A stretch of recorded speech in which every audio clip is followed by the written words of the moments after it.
Ladies and gentlemen, our next panel will explore and discuss strategies for the future. Our moderator is a former anchor and foreign affairs correspondent for CNN and is now a Wilson Center Fellow. Ladies and gentlemen, please welcome Jill Doherty. Please. Okay, well, I can see that the die-hard believers in international security have stuck around to the most interesting panel, I think, that we will have all day. At least I hope so. We'll conduct this pretty much the way all of the other panels have been conducted, which is there will be a chance for people to ask some questions. We'll begin with some opening comments, but we want to make this a very lively discussion.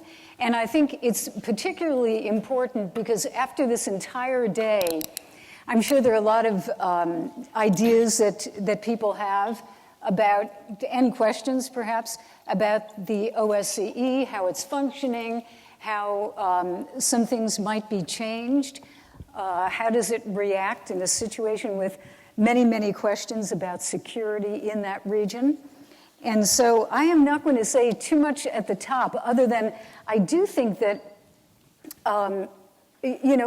especially that first panel today, we really heard some very serious questions, not only about short-term issues, but long-term, where the OSCE is going with the principles that guide it, et cetera. So I hope that in this panel we'll be able to come up with some, not only the issues, but solutions and ideas for approaching these challenges. So let me introduce our panelists. And I have to say, it's a very interesting panel because each one has a particular area of expertise, and they're all problem solvers. You know, we've been talking, I know some of them personally, and others we've been talking through the breaks, et cetera, about their backgrounds and their ideas, and they really are problem solvers, so that's what we're going to call upon them to do this afternoon. So beginning right here from my left, it's Professor Adam Daniel Rotfeld. He is a former Minister of Foreign Affairs of Poland. With the OSCE, he is a member of, and this is actually the title, High-Level Panel of Eminent Persons on European Security, and then also co-chair of the Polish-Russian Group on Difficult Matters. And that, again, is a direct title. I was kind of surprised, but there are many difficult matters that we'll be discussing. And then next is Sergei Alasashenko. He is the former deputy Minister of Finance of the Russian Federation, also former deputy governor of the Russian Central Bank, and he is currently director of macroeconomics at Moscow's Higher School of Economics. And then we have Milan Verveer.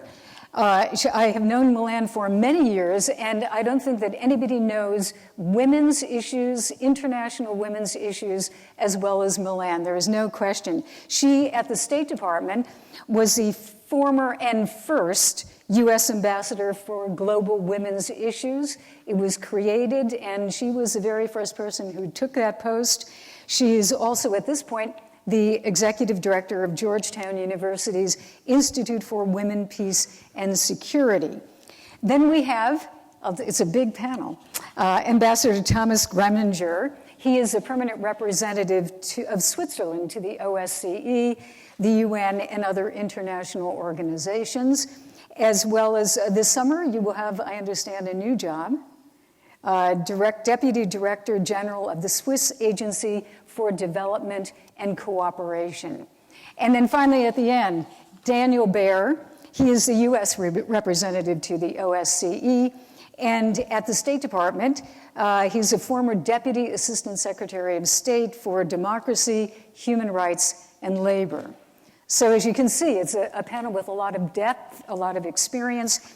And let's begin, again, getting back to this idea of the world kind of transformed by what is going on right now. Nobody in Ukraine. Nobody seems to be quite sure where all of this is leading. There are some very serious issues that have been raised about the principles that guide security in all of the regions that the OSCE represents. Could we start with you, Professor Rotfeld, I just want some opening comments, but bearing in mind that we're looking forward toward these problems, and how can we be guided to solve them?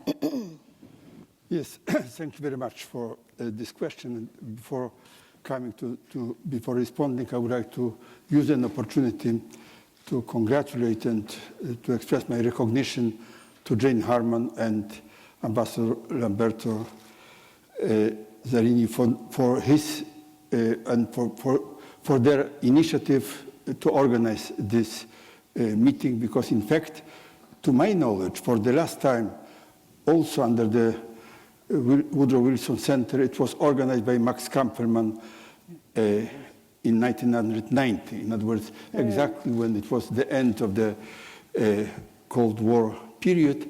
And I would like to say that the whole concept of the Helsinki process was initiated with an intention to put the process of transformation under a special, I would say, protection. In other words, it was a kind of the attempt to respond to the question how to manage the change. And it happened, I would say, in a very positive way, because we were able to avoid the many bloodsheds and conflicts, etc. The problem is that at that time they were established, I would say, these so-called 3 baskets. I would like to mention only that the first one is a kind of the code of conduct. And this code of conduct, which is known as a kind of the dialogue of, as a kind of the decalogue of the European security, it is the equal sovereignty of states, non-use of force, inviolability of frontiers, integrity, territorial integrity of states, peaceful settlement of disputes, non-intervention, human rights, self-determination, international cooperation among the states, and last but not least, the protection of the observance of the commitment in good faith under international law. Now I would like to say what happened. Last year, 214, we witnessed, and we are in fact witnessing up to now, the fundamental qualitative change. And it was connected mainly with the Russian incorporation of Crimea, with an open aggression against Ukraine, and with undermining all the principles I mentioned. The question is, what has to be done in order to prevent this type of behavior in the future? There is a need to think in very innovative, imaginative way. What happened? Why it was possible? Some people in Russia are telling that, in fact, they observed the international law, that it was all that, it was as the result of the referendum, etc. It is not my intention now to discuss, because I can imagine that that propaganda is a typical war propaganda. My problem is that many people in Russia, they are ashamed that it happened. And I would like to say that, in my view, we should find, I would say, the special forms and ways to re-establish dialogue and to come to the common denominator. And this common denominator, in my view, has to be based on 2 fundamental pillars. The first one is to respond to the question how to implement and observe, protect the principles I mentioned. Among them, inviolability of frontiers is the fundamental one. The fundamental one in a sense that the whole European security system is exactly attached after the Second World War to that principle, to not only to protect, but first of all to respect the inviolability of frontiers. And now some people are saying that it is in fact not the observance on the other side, for example, the United States and Western countries, they made something similar in Kosovo, etc. Let's take for a while that it is true. But if somebody is violating the rules, it does not mean that I have the same right to do the same. By the way, as far as the borders and frontiers, it has to be explained that it is, I would say, it is possible to change the frontiers under 3 criteria. The first one is that it has to be done voluntarily among the countries who are involved, in other words, neighboring countries. Second, that it has to be in the form of agreement. And thirdly, in accordance with international law. In other words, if these 3 elements are taken under consideration, then also Crimea could be considered as a kind of the legal change. Now, I would like to say that in my view, many people, they are deeply convinced that there is a need to establish new institutions. And I would like to say that in my view, institutions should follow the problems. Institutions are, as a rule, they are established with an intention to resolve some specific problems. And in other words, they are established in specific historical moment. And since then, they are very static. And international life is dynamic.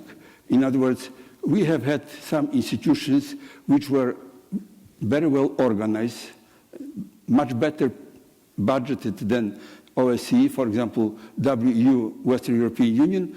They did not play a role, and the funerals were organized in a very quiet way. Nobody noticed. In my view, OSCE has a future under the condition that we will be able to do something what could be compared to the Bible. As you know, Bible is composed of 2 parts, Old Testament and the new one. Old Testament is Helsinki Final Act and some other documents which were prepared in the period of the end of the Cold War. I have in mind also the Paris Charter for a New Europe. The New Testament should take under consideration new elements which are at the moment much more important than in the past. I have in mind, I would say, at least 2 elements. One of them is that not most of the conflicts, but all the conflicts in the period of the Cold War, they were not between the states, but they were generated within the states, including the last one between Russia and Ukraine. There were problems within Ukraine and within Russia. As the result, we have a conflict. The war is a very specific one because, in fact, these 2 countries are in war, and there are even some legal acts where Ukraine considered, I would say, the Russian intervention as a war with Russia, but at the same time, ambassadors in Kiev and Moscow, Ukrainian in Moscow and Russian in Kiev, they are still there. In other words, it is very specific. Some people are saying about the hybrid war.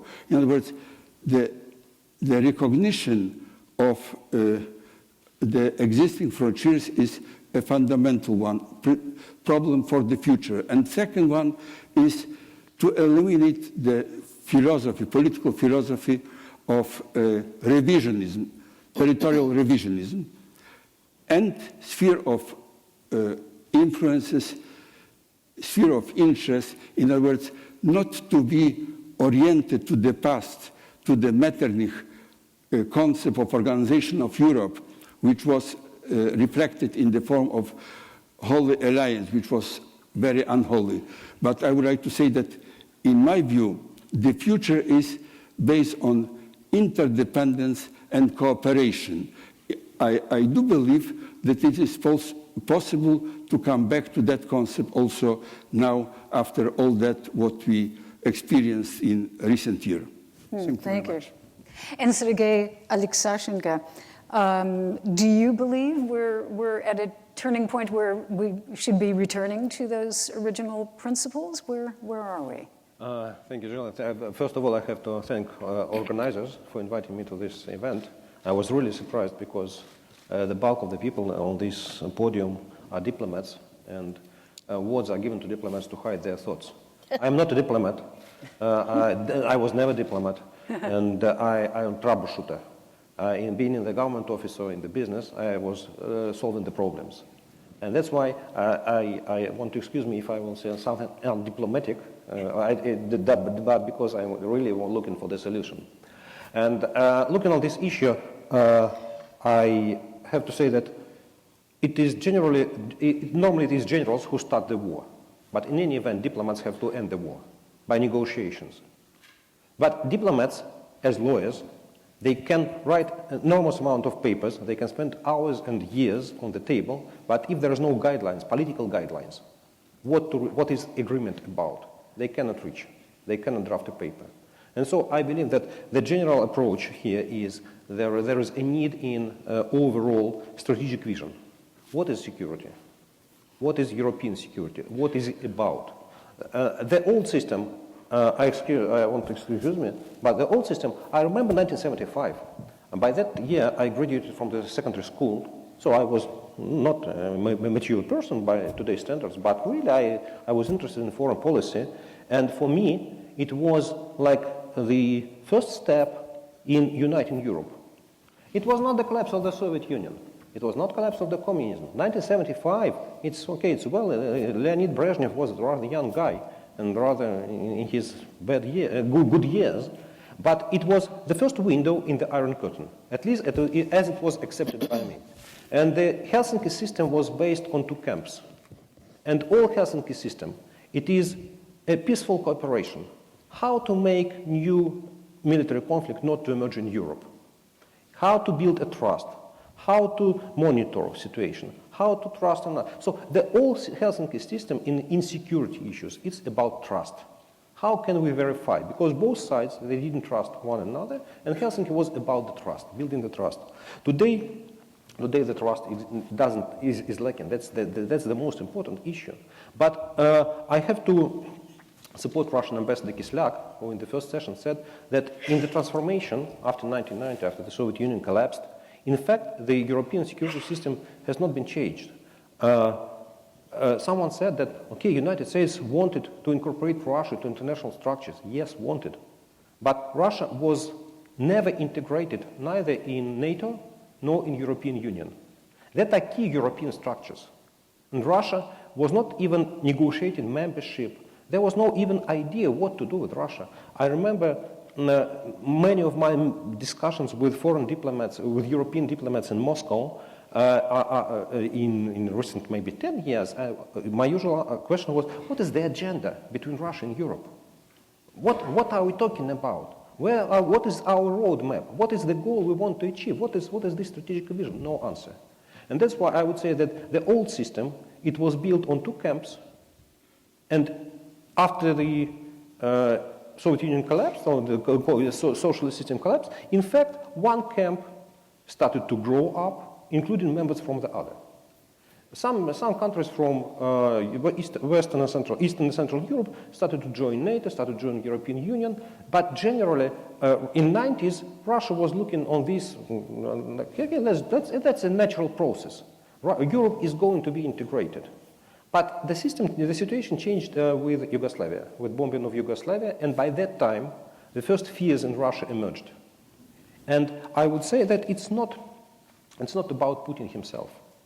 Bombing of Yugoslavia occurred before Putin came to power. But among many of, I'm not a supporter of Mr. Putin. I never voted for him, and I will never vote for him. But many Russians, despite of their political view, they do not understand what NATO is about, or what NATO was about in the 1990s and the beginning of 2000. Who was the enemy of NATO? What was the reason to keep this organization and to expand it against whom? And I think that building a new security system in Europe requires, I agree, there is an Old Testament and the basic principle, and Russia definitely has violated all those principles. It's like a club. We agreed upon the rules in this club, and one of the members decided to violate those rules. Moreover, this guy decided to lie about the facts. Black is white, white is black, and so on.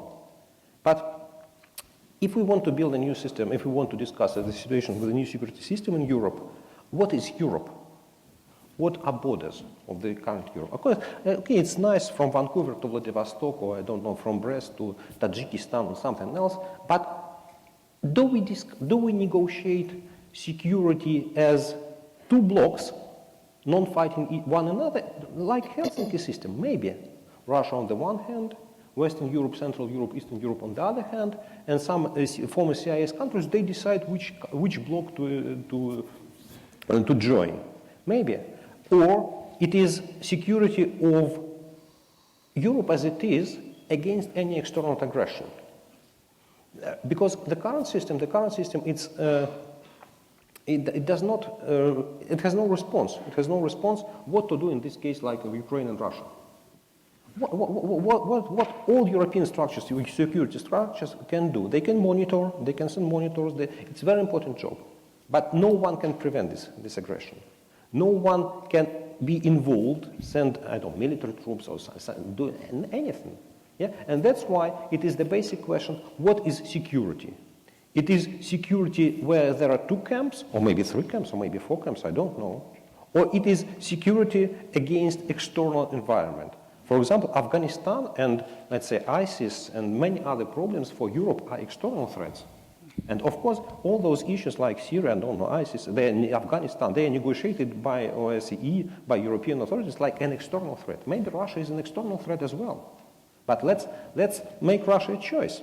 In my mind, Russia has three historical options, and Russia is on the crossroad. First, Russia can say, look, and negotiating the structure, negotiating the security structure, I think that we, or the people who will do it, they should think about Russia without Putin. So if we build a new structure, if we build a new European structure, what is the place of Russia in this structure? Let's imagine there is no Putin. Let's imagine we are 20 years from now. What is our strategic vision? How Russia will combine with NATO? Maybe we have to dissolve NATO.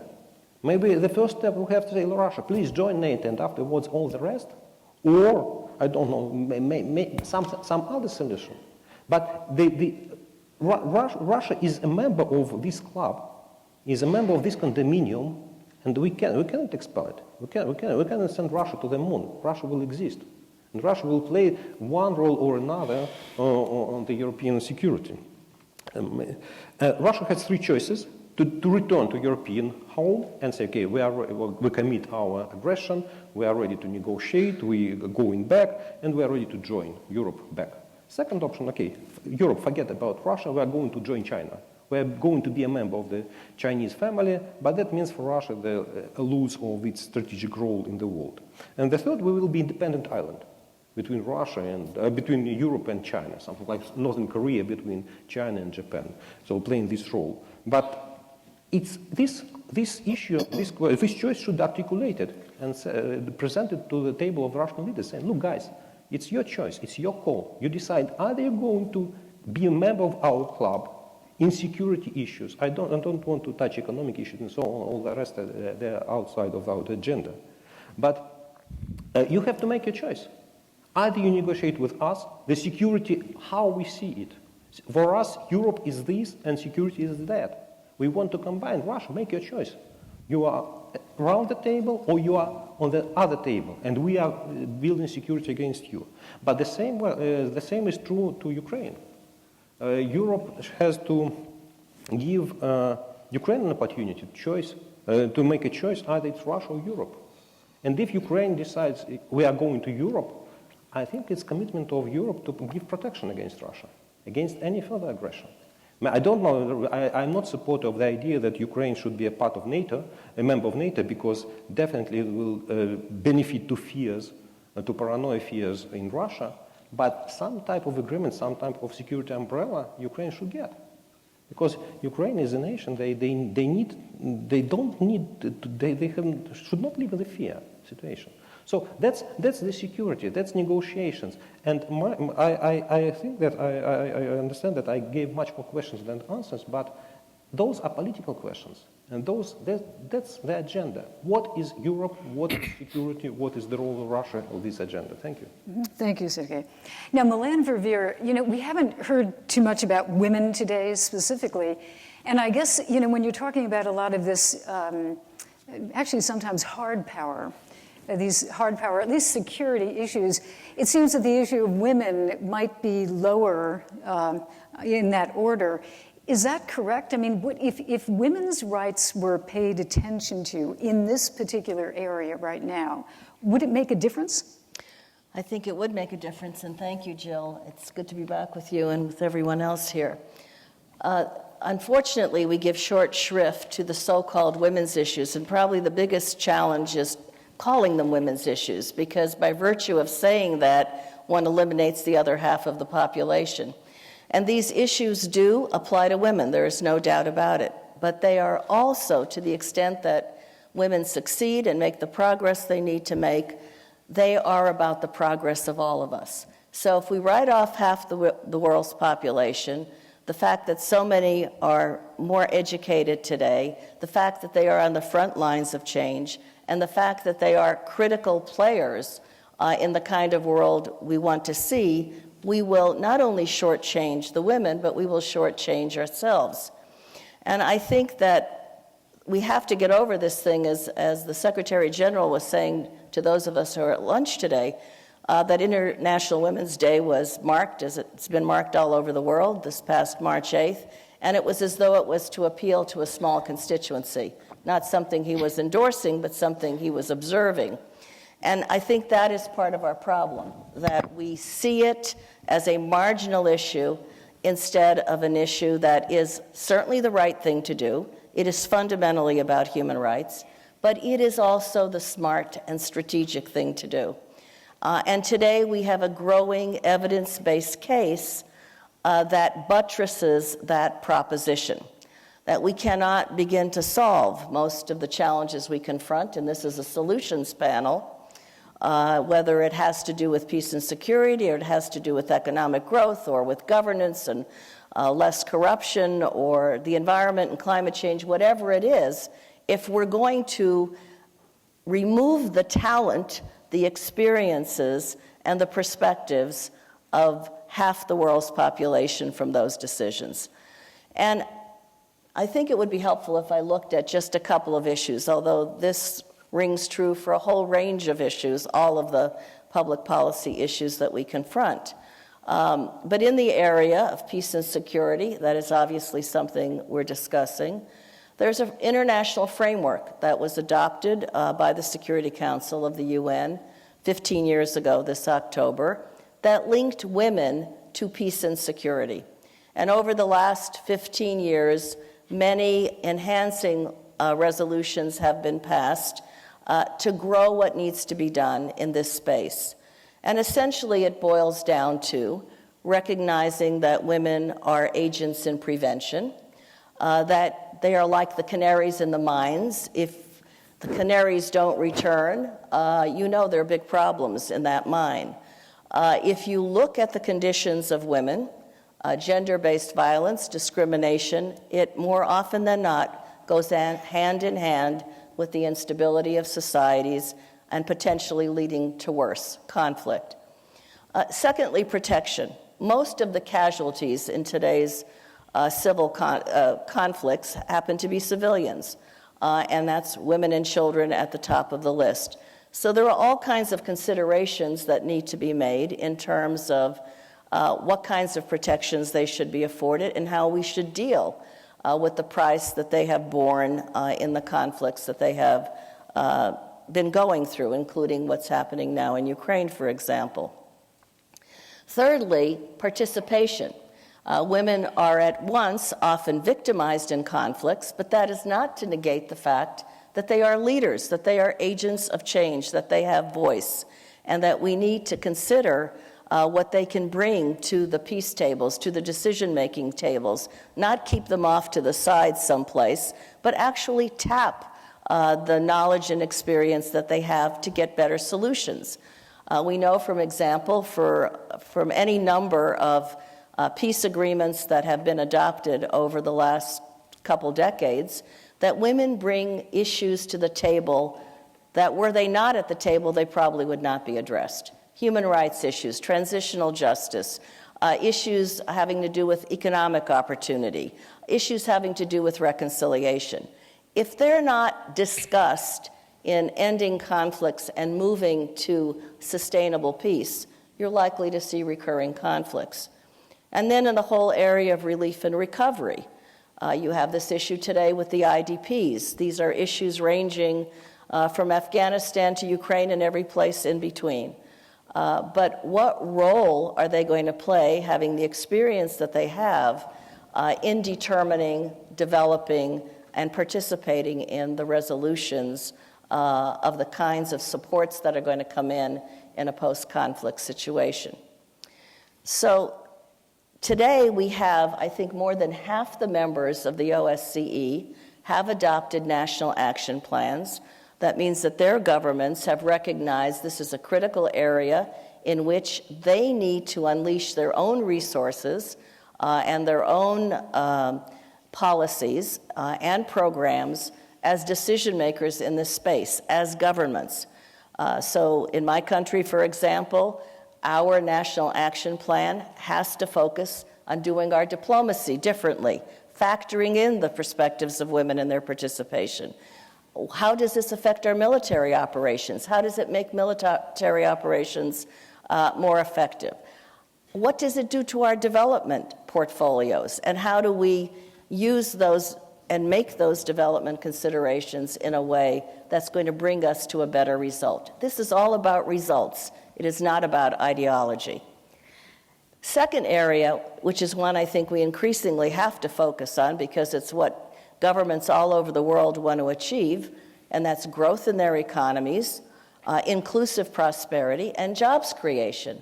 There is no way to achieve that unless women are fully participating in the economic sphere. Whether it's the World Economic Forum and its annual gender gap report, nobody accuses the World Economic Forum of being a women's organization. It's the top, actors in the economic sphere. And what they point out is in those countries where there is a greater gender gap on the metrics that they measure, health, education, economic participation, and political empowerment, those countries where the gap is largest are the countries that are least competitive in terms of their economies and least prosperous. Again, it doesn't seem like rocket science that if you began to tap all of the potential of your country would do much better in the economy. We know that women use their income differently. They plow their incomes back as a general proposition into the community, into education, into health, raising the standard of living. We also know that women entrepreneurs and small and medium-sized business is the big missing middle in economies today. If we don't grow that middle, we can't grow economies. And much of the data shows, whether from the private sector or from multilateral institutions, that women entrepreneurs are accelerators of GDP, but they face all kinds of hurdles. Discriminatory laws and practices, and the World Bank just did a study not too long ago that showed, over 150 countries have at least one discriminatory law that is keeping this kind of progress from being tapped. They face hurdles in terms of access to finance, to markets, to the kind of training they need. So if we really want to tackle the problems we all say we want to tackle, we cannot do this unless we put a focus on the critical role that women have to play in this space. It is no longer an option. It is a necessity. But if we keep relegating it to women's issues, we will never make the kind of progress we want to make. Thank you, Milan. Ambassador Greminger, I saw you shaking your head quite a bit there. I want to hear what is on your mind, what you think are the main issues right now going forward. But, at lunch and other times, coffee breaks here, I've been hearing from many people about the lack of trust and the lack of confidence. And that seems to be an underlying theme. I'm wondering if you want to get into that or if you have another idea of where you think the thrust should be going forward. Thank you, Jill. No, that's exactly what I wanted to focus on. Basically,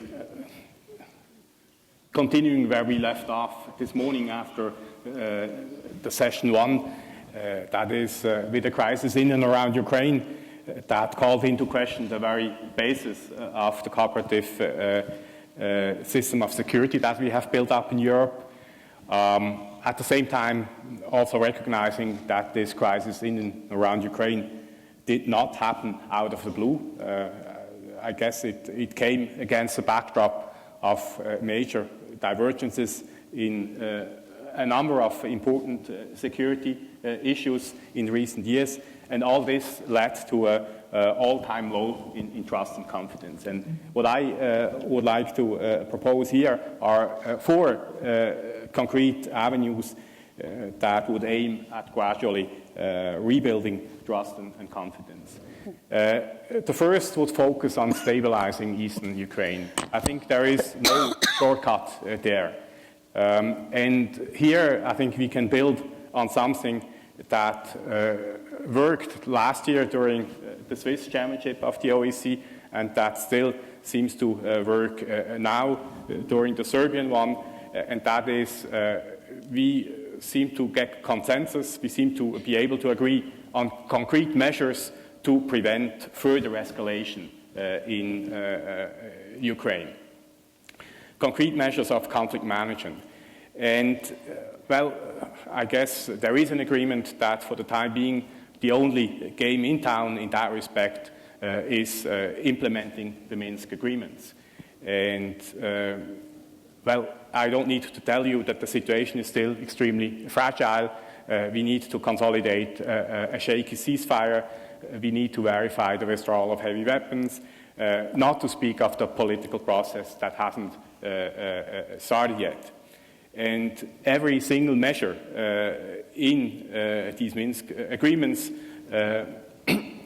needs to be fought for, requires strong engagement by the international community, and in particular by the big players, by the United States of America, by the Russian Federation, by the EU. They will have to insist that the parties stick to the Minsk commitments, that they engage in a political process, that they refrain from maximalist positions. If you read the comments today on the special status law, you get a flavor on what is waiting us here. And again, I really call on key actors to engage and also to engage in an impartial way. I think it's, when you look at implementation of the Minsk agreements right now, it's definitely not black and white. The second avenue that I would suggest is that the international community, and the OSCE has a number of relevant tools in that respect, helps participating states to foster resilient societies that can resist interest-driven pressure from outside. Basically, the kind of hybrid warfare that we have witnessed in Ukraine can only flourish when we have a weak rule of law, when we have endemic corruption, when we have deficient politics, when we have human rights, minority rights violations. In some, where there is bad governance. So basically an excellent tool to prevent destabilization, to prevent providing fertile ground for hybrid warfare is strengthening good governance and respect for human rights in the OSCE area. The third avenue that I would want to focus on is basically what we've been discussing just in the previous panel, and that is basically identifying security policy issues where there is an obvious shared common interest. Celeste Wallander has this morning pointed to non-proliferation issues, pointed to the Iran file. Syria was mentioned, fighting ISIL, Daesh, obvious issues of that nature. There are also areas where the OSCE has more of a comparative advantage, like, for instance, cybersecurity, fighting transnational organized crime, or dealing with certain aspects of counterterrorism, or also fighting corruption. This approach to security has this morning maybe a bit negatively been called a compartmentalized approach to security, but I think it's still better than no common approach to security. The last avenue that I would like to point to is basically dealing with all these core issues of European security architecture that are still left unaddressed. It is what my colleague Rüdiger Lüdekin this morning called charting the way to reconsolidate European security. During our chairmanship last year, we've tried to raise these more medium to long-term issues, and it proved an extremely difficult endeavor in this very decisive, very confrontational environment. We came up with an idea, maybe it's not a very brilliant and creative idea, and that is to create a track 2 process, to launch this panel of eminent persons where we are happy to see Professor Rothfeld serving. This panel of eminent persons is mandated to develop recommendations and to provide advice on designing an inclusive and constructive security dialogue throughout the Euro-Atlantic and Eurasian region. And it should figure out ways to reestablish trust, and this clearly on the grounds of the Helsinki Final Act. So it's definitely not about rewriting the Helsinki principles, it's about reconfirming them, strengthening their implementation. And obviously the panel will have to deliberate the very central question on how to reintegrate the Russian Federation into the European security structure. Very briefly, to conclude very briefly, the panel will have to produce an interim report in June. This interim report will focus on the lessons learned in terms of the OSCE crisis management in Ukraine, and it will then provide a final report with advice on how to reconsolidate European security towards the end of the year. We hope that this track 2 work will then feed into the governmental work, governmental process, the Helsinki plus 40 process in a first stage, and maybe in a later stage, in a still to be designed process that will take us then from the Serbian to the German OSCE chairmanship, that will take us from Belgrade to Berlin. Thank you. Thank you very much. Now, Ambassador Daniel Baer, everyone, I think everybody has highlighted what they're looking at, and one word that, or expression that Ambassador Greminger used was lessons learned, and I'm sure there are a lot of them. You were also taking a lot of notes there. What's at the top of your list? At the top of my list is Sergei. I think, I was trying to listen to the various comments and try to draw a reaction to each of them. And I think one of the things that's special about the OSCE is that there is a political layer and an operational layer. And that both, it's part of what makes it cantankerous at times, but that each feeds the other as well. And I think Sergei's comments about stepping back and defining what the objective is here, what the goal is, what the end state is in terms of security, and Adam's comments about dialogue and where we engage with the New Testaments and Old Testaments, et cetera, that we have, speak to the political challenge in terms of solutions for the future. I think Milan's comments about the need to think about how we operationalize integrating women into all aspects of our problem solving is one of the things that we need to be thinking about as we do the work on the ground and at the political level. And Thomas's points at the end are basically saying we have to be able to walk and chew gum at the same time. We can't choose to do the operational stuff of stabilizing a situation while setting politics aside, and we can't choose to do politics without matching it with action on the ground. I think, to respond to what Sergei said about what is the end state for Russia, I think for the United States, it's clear that President Obama has now twice in national security strategies laid out that our objective is to expand and sustain and maintain a rule-based global order where the rules are grounded in human dignity, and that order is one that we want to see ourselves playing a part in and all states playing a part in. And in that sense, the goal with respect to Russia is not to have Russia choose to be in a European camp or in a Chinese camp or to, in a horrible way of putting it, play a North Korea role, but rather to have Russia, the United States, China, and others in a world without camps, in a rule-based order. And I think, Adam's comments about the Helsinki Decalogue are an important reminder that the Decalogue really captures most of the fundamental principles of what a rule-based order would be grounded on. And that all of those principles, in a funny way for the OSCE, in the same year that all of those principles have been violated, all of those principles have been validated as well. Everything that the OSCE theory of comprehensive security said was true helps us understand what has happened with respect to the crisis between Russia and Ukraine and the crisis within Russia and the crisis that is playing out in Ukraine. And so I think as we look to the future, we should feel confident that saying that that we need to reinforce those principles, that we are prepared to engage but not to renegotiate established principles is not a negotiating position, it's a pragmatic position. We know that those principles are what can undergird security.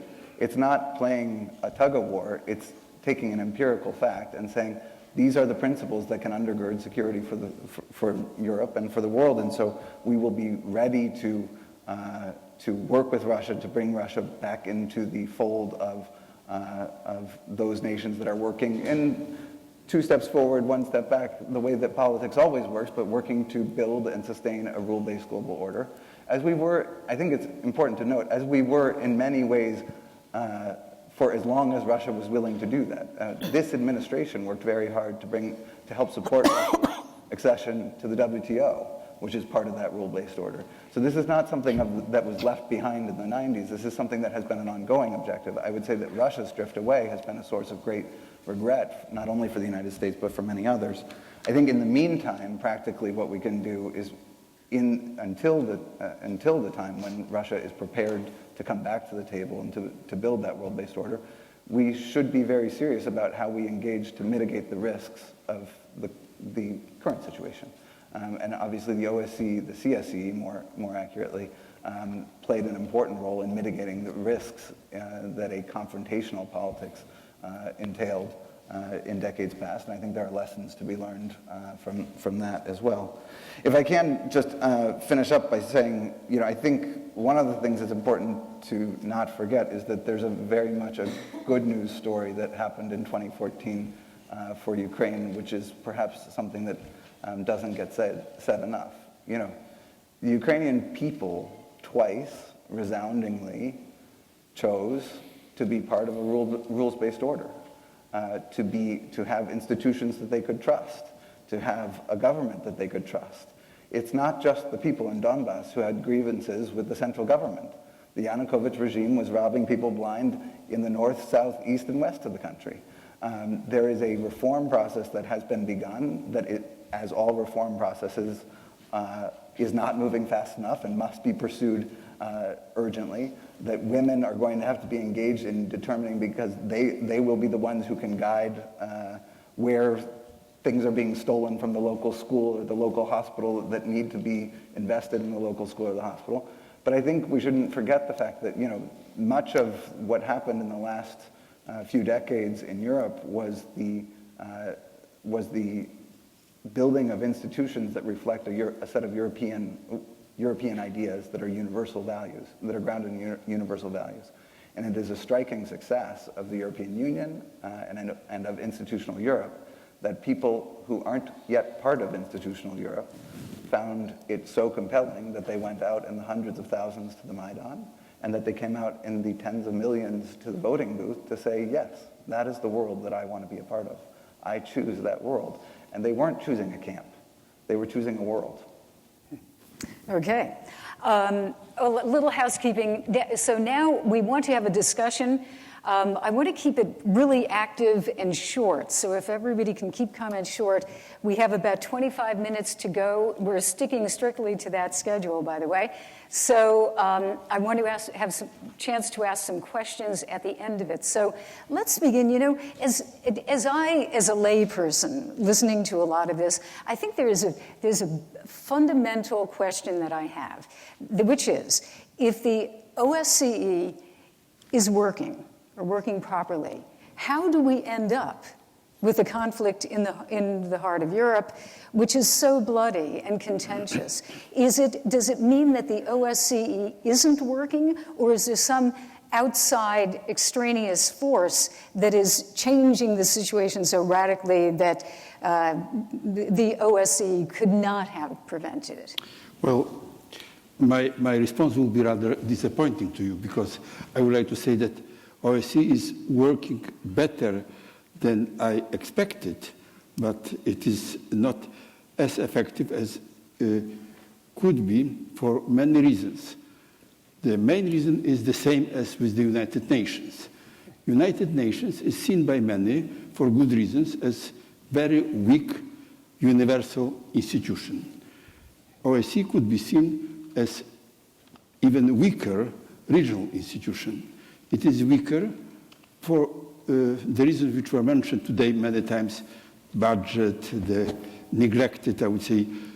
But in my view, the most important element is that for the great powers, not only for Russia, for the United States as well, the multinational institutions, multilateral institutions, are as long important as they are instruments in implementing their strategies. In case that it is not an important instrument, or not an instrument at all, then great powers are not interested to be instrumental for them.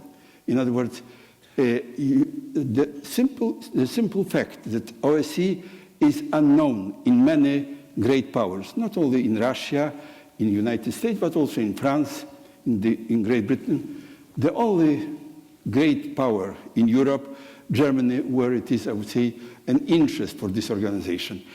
In other words, in order to make it efficient, there is a need to bring as much interest to the OSCE as it is, for example, in Switzerland, or in Sweden, or in Norway. In other words, for small and medium-sized countries, it is an institution. For great powers, unfortunately not. Ambassador Grumman, did you want to add something on this? Yeah, I just want to underscore this point. From the perspective of us chairing this organization last year in different stages of the crisis in and around Ukraine. And I can tell you there was a stage where we tried to offer the conflict management toolbox of the OSCE. There was no interest. So basically, until the government changed in Kiev, there was no interest. It's not that we did not try to deploy a broad range of instruments, but there was simply no interest. There was no interest by the host state. That is a first criteria. If you want to mediate or facilitate a conflict, the parties need to be interested. But second, there was also no interest by the big actors. That is, there was no interest by the EU, no interest by the US, no interest by the Russian Federation. This only changed with the new government, and then all of a sudden, lots of things were possible. So basically, this leads me to the point that the OSCE offers a platform for dialogue, offers a toolbox for managing conflict, but this only works when there is a demand for this. And I hope now that the experience the OSCE made last year in OSCE has also created a higher sensitivity with key players for the availability of this dialogue platform and these conflict management tools that the OSCE has to offer. And so in that sense, I do have a certain confidence that the OSCE will be more in demand now. Mm-hmm.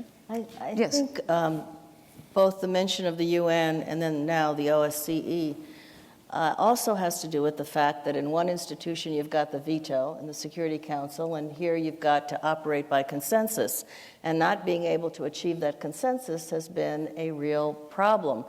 And I think what both of you have said about the resources, the attention, the awareness, the commitment to, would put more pressure on trying to achieve that consensus, which right now doesn't happen because there isn't the kind of environment that it really needs to solve these problems. Mm-hmm. Dan Baer, is there right now consensus at all on the mission, the values, the direction of the OSCE? If you have, I guess I'm speaking specifically of Russia and its viewpoint on, I'll bring up one issue, the right to protect the obligation to protect the rights of Russian speakers in Europe. That's a very big issue for President Putin, and also, for people in Europe who look upon that and question it. So we're back to the same, if it operates by consensus, is it stymied by this lack of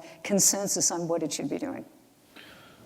Well, I mean, consensus, first of all, I mean, I think I agree with colleagues on the importance of political interest in driving outcomes. I also think that, as Richard Holbrooke used to say about the UN, to blame the UN for the behavior of states in the UN is like blaming Madison Square Garden for how the Knicks play. You have to be careful that you're blaming the actors, not the forum. And, I think, to answer your question, Jill, right now there is not political consensus, but we have been able to do things operationally. And frankly, there are some things that have improved because we actually have real problems to deal with. So instead of fighting over small things, we have the arguments over big things, and the small things get done more easily. For example, we had a budget adopted before the end of 2014 for the year 2015, which hasn't happened for years. So, I think consensus makes a lot of sense for political commitments. You want everybody to be bought into political commitments. It's actually a pretty lousy way of making operational decisions, but it's what we have. And so I think, the responsibility is to move forward and to take action and to use the tools that we can when we can. Thomas, it's not true that the United States wasn't interested in using the tools. I went around at the Kyiv Ministerial and said there is a crisis brewing across the river and we should be talking about it here. And nobody took me up on that request. A number of ambassadors, including some who are here today. Not you. I think we need to deploy the tools when we can, and we should rally the political motivation. And I think you're right that in some ways the last year has been a kind of waking of Frankenstein's monster, as the OSCE has kind of come back to life in a major way with a significant operation. And I think it is worth underscoring. The decision was taken on a Friday night, and the first monitors arrived less than 72 hours later. There's no other organization that does that. There's no other organization that does that. And for all of its cantankerousness and flaws, it's what we've got right now, and it's been very effective in a number of things. Sergei, I'm just going to go to Sergei, and then we're going to open it up for questions. But Sergei, you said at the beginning you're not a diplomat, so I am counting on you to be undiplomatic when you speak. Once again. So as you listen to all of this, and the serious question, I think, that I asked, what are your thoughts on the role right now? Look, the conflict in eastern Ukraine was provoked by one particular person, Vladimir Putin. Unfortunately, I don't believe that how many people in this auditorium has watched Russian, documentary, mockumentary about Crimea, when there was a very honest testimony of Mr. Putin, what he has done in Crimea annexation. It was no violation of Russian-speaking rights. It was intentional decision. Have to made an operation to get back Crimea. That was his direct words. So the conflict in Ukraine was launched by, in eastern Ukraine, was launched by Putin. And current ceasefire, current semi-frozen stage is because he doesn't understand what to do further on. He has no his strategic vision. If he would like to go further, he would do it. And neither OSCE, neither anyone else could stop him. He could be stopped, let's say, 12 months ago, 11 months ago in April, May, by 1,000 NATO paratroopers sent to Donbass to block the border between Russia and Ukraine. That's why he would be stopped at that particular moment. Today, there is a mismatch in vision of the nature of the conflict. Someone believes it's a conflict between Kyiv government and Donbass. Someone believes it's conflict between Ukraine and Russia. But Putin believes it's a conflict between Russia and the US, and the battlefield is Ukraine. So if we want to finish the war, the resolve the conflict, we have to take into account all visions and to try and make a mixture of them. But US administration says, okay, look, it's Europe, it's so far from here. We don't know where is Ukraine, what is Donbass, it's on our borders, let's Europeans deal with it. But for Putin, Europeans and Europe in general is not a partner, is not a member of, is not a participant in this conflict at all. Participant in this conflict is the United States, it's his vision, it's his belief. So if we want to solve the conflict, there should be some type of direct negotiations between the US and Russia, yeah? But if there is no trust. But once again, that's a vision of the conflict. Unless those negotiations go on, Ukrainian conflict will continue. Okay. Now I want to go to questions. We have about 10, 13 minutes or so, please. And if you would, again, identify yourself, where you're from, and also ask a pointed question so we have time to get through quite a few. My name's Audrey Alstead. I'm a fellow at the Wilson Center this year, and I'd like to invite one or more of the panelists to bring the South Caucasus into this conversation. And there are lots of ways that that might happen, but my specific interest, because I work on Azerbaijan, is to ask about some of the tension of the last couple of years. Azerbaijan is potentially a great partner in lots of the areas you've discussed today, and yet human rights, electoral politics are problematic to say the least. And I'm just wondering if anyone would like to comment on that, and especially looking forward, how does Azerbaijan's partnership and as a member of the OSCE look going forward? Is there anyone who would want to answer that? Has some good thoughts about it? Sure. Okay. Thanks. I think I agree with the starting proposition that Azerbaijan obviously is a key player in the South Caucasus that has a potential to be an even more valuable partner in a range of regional and global challenges, and that there are deep concerns about the situation for human rights, the crackdown on civil society and independent media that we've seen in the last year, and that those concerns are not only concerns because there have been a number of actions that run counter to Azerbaijan's international human rights obligations, but also because they speak within the comprehensive security framework of the OSCE. They speak to concerns about the sustainability of the security of Azerbaijan and regional partners. They have implications for the sustainability of the security of Azerbaijan and its neighbors. And so, Assistant Secretary Nuland was in Baku and Yerevan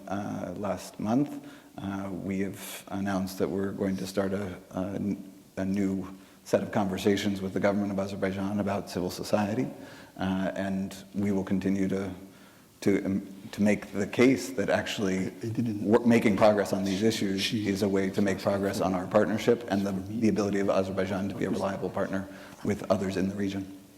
Can I just add to that with respect to Nagorno-Karabakh, that situation is one that some in civil society, and particularly many women on both sides, Armenians and Azeris, have tried to come together with some success previously, but that has been greatly impeded.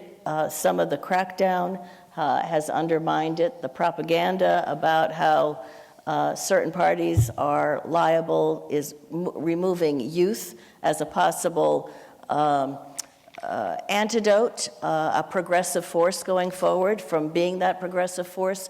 So there are a lot of issues, and I hope we can begin to chip away at some of them because they're not making progress for anybody. Okay, so we'll go to this side of the room. Yes. Thank you very much. Once again, Olga Algairova. I'm Slovak ambassador to the OSCE in Vienna. I would like to remind you the introductory words to this panel today, telling that the security challenges in the Euro-Atlantic region require common policies and joint actions. But growing tensions are making cooperation more and more difficult. And coming back to the words of Mr. Alexashenko, who mentioned that, first of all, that Russian Federation will not disappear. You mentioned it will not be flying to the moon or something like this. Yes, I agree. Russia remains our important political, economic, military partner. And you mentioned as well that economic issues are out of our agenda today. And speaking about it, the cooperation among us is more and more difficult. It wouldn't be complete, this discussion, for me without mentioning importance of economic and environmental cooperation. Absolutely. Let me just... Is there a question? Do you have a specific question? Yeah, I would like to remind that last year under the Swiss chairmanship we have, for instance, disaster risk reduction topic where the cooperation is possible and is well accepted by all participating states. Then we have the project of protection of critical energy infrastructure from natural disasters, exactly, generously supported by the US, Austria. We hope for Swiss support still.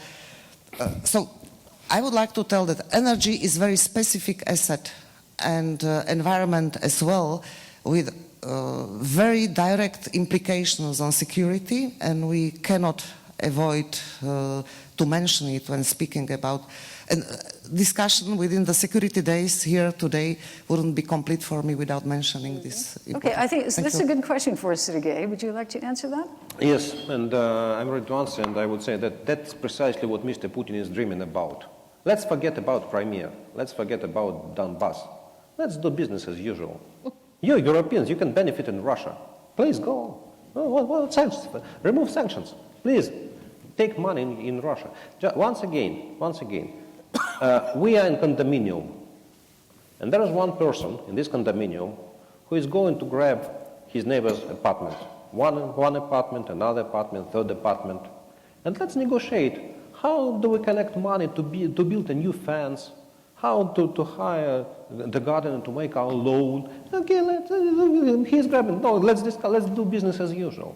No, look, guys, it's a condominium. It's a rule of the game. It's a principle. It's about principles. It's not about money. It's about Old Testament. Is Russia going to follow rules of this condominium? Or we have to agree that, look, its condominium is without Russia. Yes, we have problems. Russia is neighbor. Russia is neighbor. But if we do not agree about our borders, if we do not agree about our security, maybe Slovenia is sure about its security. But I wonder, maybe someday Russia will look on Slovenia as well. Okay, sir. I'm Stanley Kober. For Ambassador Baer, in 2002, the Bush administration announced the doctrine of preemption. It's in the National Security Strategy. How do you reconcile a doctrine of preemption with a rule-based order? Are you elaborating rules for preemption, or is the Obama administration, with its emphasis on a rule-based order, repudiating the doctrine of preemption, saying it no longer applies?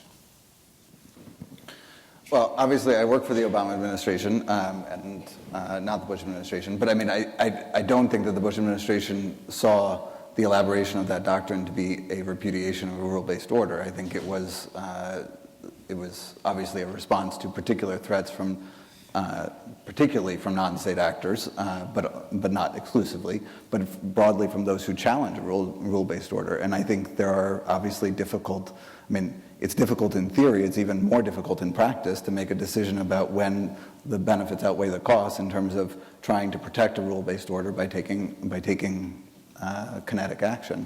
But you know, I mean, I don't see that. I can't speak for the Bush administration. I work for the Obama administration, but I don't think that that would be their intent.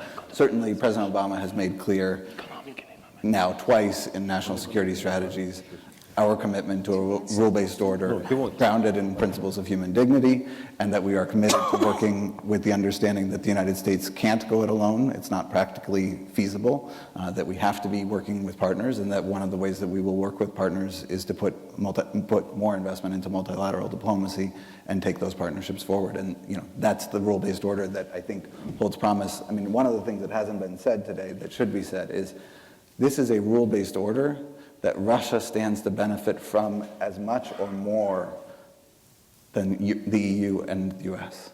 I mean, Russia has a long border with some difficult places. Sovereignty and territorial integrity are important to Russia, too. Supporting the rule-based order is not something that is a peculiar taste of the West. It is something that it gets every country out of a zero-sum game and into positive-sum international politics. And so this is not something that is not in Russia's interest. And I think we have to separate Russia's interest from Putin's interest in this case. And we have to be very clear that the interests of the Russian people are not always well represented by their current government. But I think the rule-based order holds promise for everyone. Mm-hmm. You know, I'm sorry, we are going to have to leave it there. Unless, Ambassador Greminger, if you could say one word about economics. Yeah, like very briefly, coming back to economic and environmental issues. This is the second dimension. It's part of OSCE's comprehensive approach to security. It's very, very important. There is absolutely no doubt about it. At the same time, it's again the 57 participating states defining what issues that they want to discuss under this heading and what not. And for instance, last year, disaster risk reduction turned out to be one of these issues that were the 57 and also, let's say, the east and west of Vienna camp seem to have a common interest. There are other issues where this is clearly less the case, for instance, energy security. An issue that we tried to launch last year that we deem extremely important is trade and security-related issues, the compatibility of different economic integration schemes, that is the Eurasian economic area and the EU. These kinds of issues, discuss them under the second dimension heading, but again, we are far from a consensus on doing that. Okay, well, thank you very much. On that economic note, I think I'm going to thank the panel for a very stimulating conversation. Thank you. Congratulations on that. Good job. Thank you. Ladies and gentlemen, now to provide final thoughts on the day, please welcome back to the stage Congresswoman Jane Harman, Ambassador Lamberto Zanier, and Ambassador Diane Shahovich.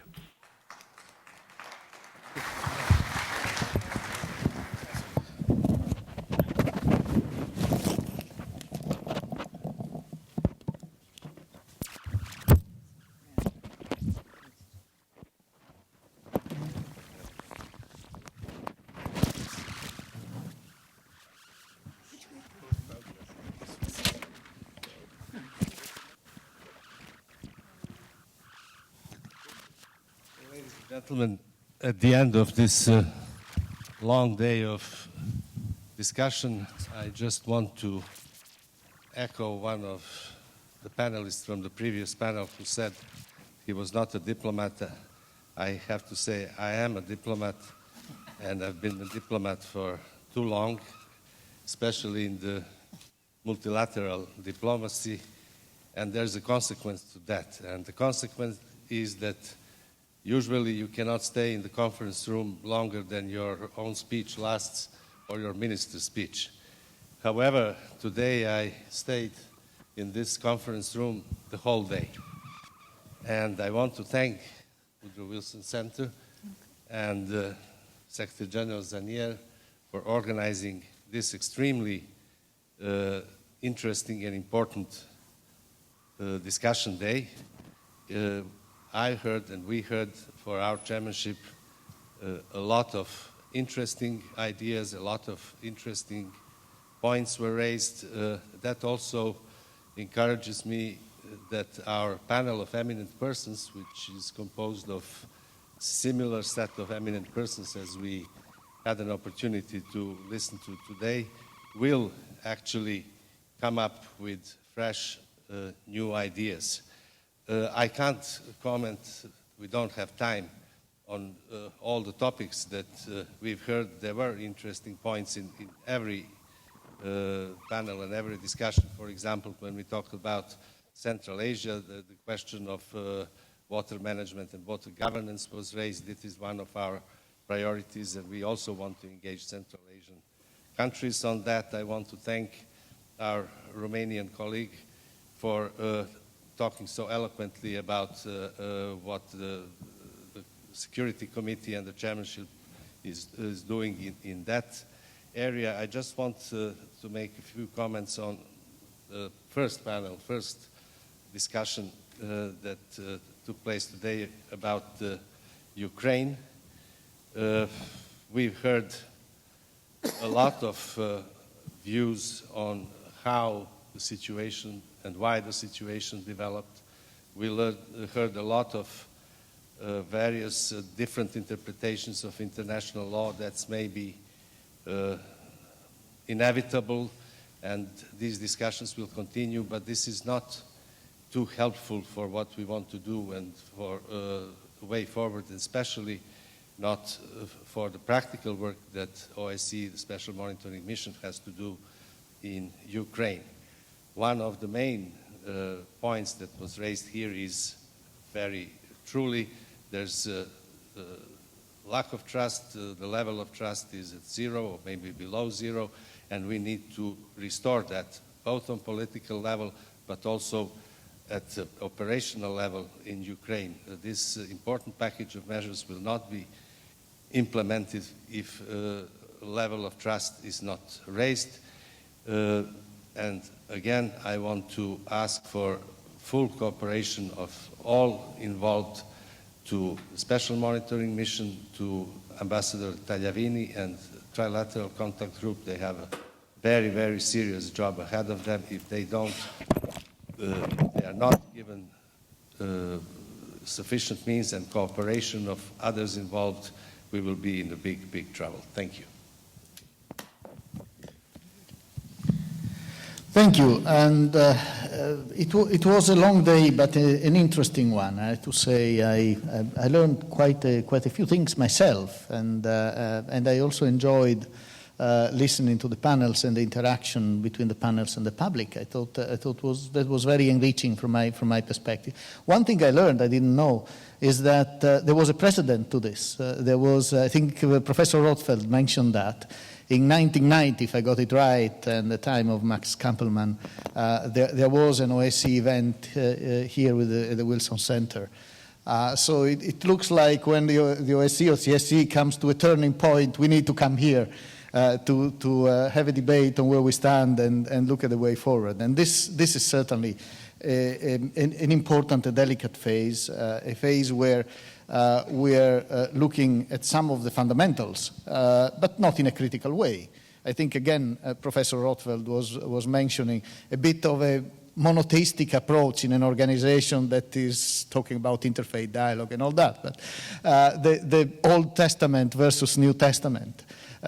So giving and taking for granted what the organization stands for, the old things, and reconfirming them, and the New Testament would build on it. So perhaps it is time also to think of the new building blocks that should not, however, in any way undermine what exists there, and what exists there remains the basis. But we need to analyze the situation and the way forward.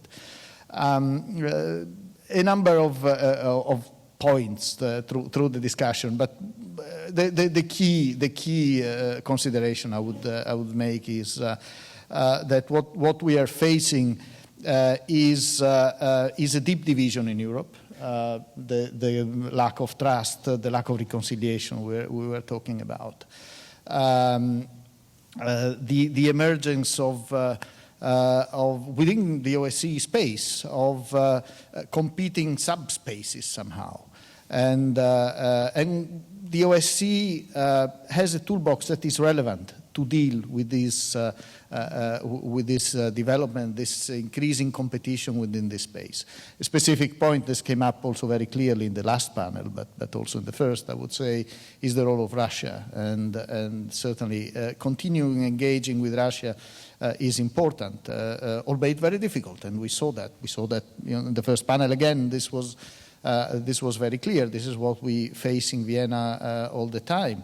But at the same time, we are engaging with Russia, both politically and on the ground, and that is in itself a positive consideration. What we are seeing is that in a difficult situation like this, we have rediscovered the tools that the CSC had, and that the OSCE has further developed in the course of the 90s. But some of these need to be revitalized. An example that was mentioned in the discussion is arms control. We are now losing the edge that the OSCE used to have in this area. And through that, we are losing effectiveness of some of our tools. So this is one of the things perhaps we need to invest more. But it is difficult. It is difficult to work on the future of arms control, for instance, if there isn't enough leadership. What we need, and this would be a consideration from my side, is also strong leadership. And of course, the chairmanships are engaging. I work now with 4 of them. One of them being the Ukrainian one, that would deserve perhaps a separate discussion. But even the Ukrainian chairmanship, under difficult circumstances, managed to make progress in a number of areas, but still working somehow against the mainstream, and often with it being forced to settle by much less than what was the initial plan. So what we need is a strong vision, a strong support, and a strong leadership in an organization like ours. The difficulty with the OSCE is, and that's also another consideration I would put forward that was sort of in the background of some of the discussions. An organization like the OSCE, which is not built around a core positive agenda, like you could see in Europe, the European Union or NATO, that stand for a core defense or core political or core economic agenda, or CSTO or CIS, whatever. The OSCE is inclusive. By being inclusive, it incorporates countries that have different political objectives, different political perspectives, etc.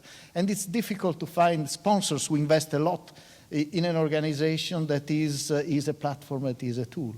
So this is what we need to also raise awareness for. Important to get more investment on an organization like this. We need to work to reconsolidate European security. That, I think, was a theme that re-emerged. We have parts of the agenda of the organization. The discussion on terrorism, I think, was interesting in that there was quite a good degree of agreement among all the participants on what the key challenges are. There may have been disagreements on the policies, but that showed that a part of the agenda of the organization is not controversial at all, and one can build on that to create positive dynamics for us to address the more difficult part of the agenda. So quite a few interesting points to bring back home for this discussion. For my side, I would like to thank all the participants, especially those who have traveled from afar to join us today, and I really appreciated their contribution to the discussion, to the success. And finally, a very special thank to Jane Harman and to the Wilson Center. I think this was a very good example of an effort that brings together an intergovernmental institution and a very strong academic institution, showing that this kind of synergy can give positive results. So thank you very much, Jane, on behalf of all of us in the OSCE, for offering this platform for our event. I think it was a very successful event, and I'm very, very grateful to you for your leadership and for your strong contribution. Thank you. Well, Lamberto, thank you. Let me just say a few things to the diehards who are still here. First of all, it takes a village to put on an event like this, and thanks again to Caroline Scullin and the team at Wilson and the team at OSCE who worked so hard to arrange everything. And it was a long, complicated project and very successful. And I think it showcased a number of things. Number one, the excellent and open-minded leadership at OSCE. Number two, the excellent and open-minded leadership of those countries that have performed the role of annual chair of the OSCE. And kudos to Serbia this year, to Germany next year. I thought that the German representative to the OSCE who spoke on the first panel was enormously interesting, and I think the challenges will still be there next year. Another point, certainly that came out in many of the discussions, is the fluid nature of these conflicts. They are one thing today, they may be something else tomorrow. It will take an inclusive organization to try to figure out some of the best answers. And one of the things that stands out to me, a recovering politician, about the OSCE is that the people and the active members of the OSCE are genuinely trying to solve problems. That's not true of every organization I can think of. What might I have in mind? Just kind of a last comment. I'm thinking about Ukraine, a place which I have visited several times and which at the moment is quite a tragedy for those who live there and those who care about it. A frozen conflict in Ukraine would be a very unsatisfactory outcome. Most of us in this world in this time of global warming have been through a frozen winter. And I was perhaps luckier than some of you. I actually went outside about an hour ago, and spring is coming to Washington, D.C. So maybe that is a good omen. Maybe spring will come to Ukraine and the people of Ukraine. And I would just close with a little story, because stories are always moving. One of the Russian participants, who shall remain nameless, told me during this meeting that he actually grew up in Ukraine and has family in Ukraine and still has family in Ukraine. And I asked him, well, how do you feel about it? Here you are, a Russian. And he said, I feel terrible. It's a tragedy. And I think that's an important point to make, that even though the rhetoric used by some on some of these panels was pretty tough, even though the rhetoric used by some was pretty tough, and it seemed very hard to imagine, it seems very hard to imagine common ground. I think inside all of us, there are human beings who understand the nuances and who want to solve the problems, because for many people, they're very personal. And this is obviously a very personal issue for this particular participant. So in conclusion, the Wilson Center is very proud to partner with the OSCE. We're doing it again tomorrow in Chicago at the Chicago Council of World Affairs. We will do it in the future. It's interesting to learn, I didn't know this, that Max Kampelman, whom I knew, who was an enormously impressive peacemaker some years back in Washington, held a forum on the OSCE in 1990. Remember what year that was and how the world changed in 1990.